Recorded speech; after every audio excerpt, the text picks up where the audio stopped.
Assalamualaikum warahmatullahi wabarakatuh. Halo teman-teman semuanya.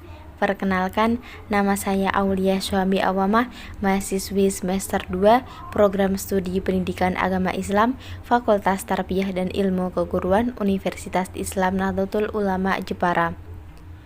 Video ini saya buat untuk memenuhi tugas mata kuliah Sejarah Kebudayaan Islam materi Madrasah Tsanawiyah, dosen pengampu Bapak Dr. Sukarman SPDI MPDI.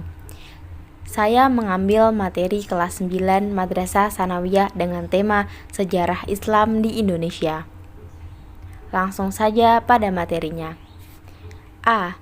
Kondisi masyarakat Indonesia sebelum Islam. Kondisi masyarakat Indonesia sebelum Islam dapat dilihat dari beberapa aspek, di antaranya yang pertama, kondisi sosial budaya. Penduduk Indonesia terdiri dari berbagai suku bangsa yang masing-masing daerahnya mempunyai corak seni, budaya, dan bahasa yang beragam. Yang kedua, kondisi agama atau kepercayaan. Masyarakat yang tinggal di Indonesia sebelum Islam sudah mengenal agama atau kepercayaan.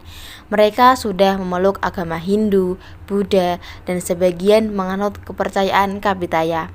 Apa sih kepercayaan Kapitaya itu? Kapitaya adalah sebuah kepercayaan yang memuja Sang Hyang Taya, yakni bermakna hampa atau kosong. Yang ketiga, kondisi perekonomian. Penduduk Indonesia sebelum Islam memiliki berbagai mata pencaharian. Di antara mereka ada yang berdagang, bercocok tanam, beternak, serta berlayar atau menjadi nelayan. Yang keempat, kondisi sosial politik. Di negara Indonesia sudah ada pemerintahan berupa kerajaan-kerajaan Indonesia. Sebelum Islam datang ke Indonesia pada abad ke-7 hingga ke-12, Kerajaan Sriwijaya mengalami masa kejayaan baik dalam bidang politik, sosial, maupun ekonomi. Yang kelima, kondisi suku bangsa. Indonesia memiliki suku bangsa yang beragam. Keragaman tersebut terbentuk oleh jumlah suku bangsa yang mendiami berbagai daerah yang tersebar dari Sabang sampai Merauke. B.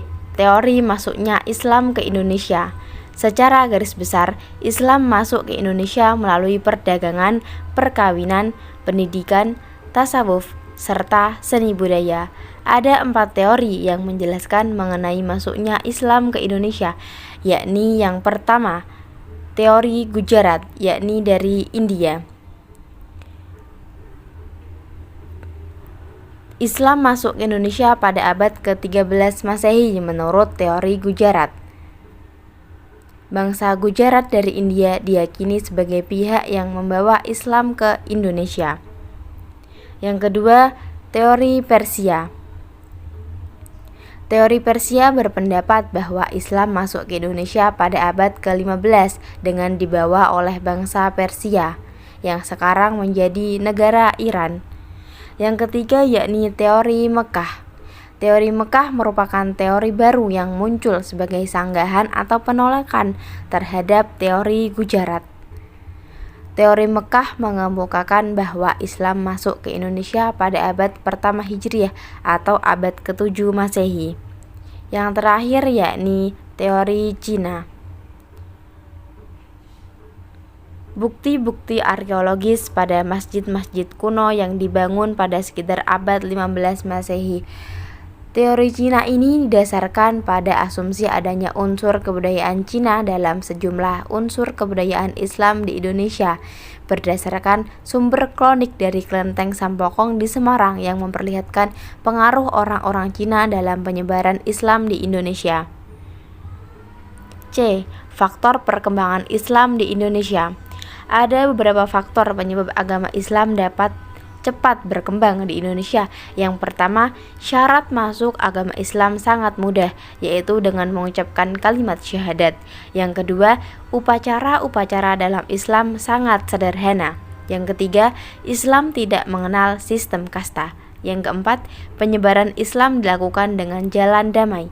Yang kelima, Islam menyebar di Indonesia disesuaikan dengan adat dan tradisi bangsa Indonesia. Dan yang terakhir, yang keenam, runtuhnya kerajaan Majapahit memperlancar penyebaran agama Islam.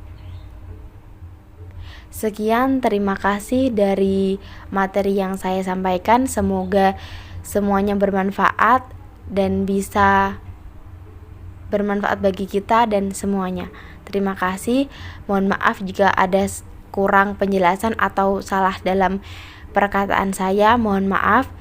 Wallahul muwaffiq ila aqwamit thoriq. Wassalamualaikum warahmatullahi wabarakatuh.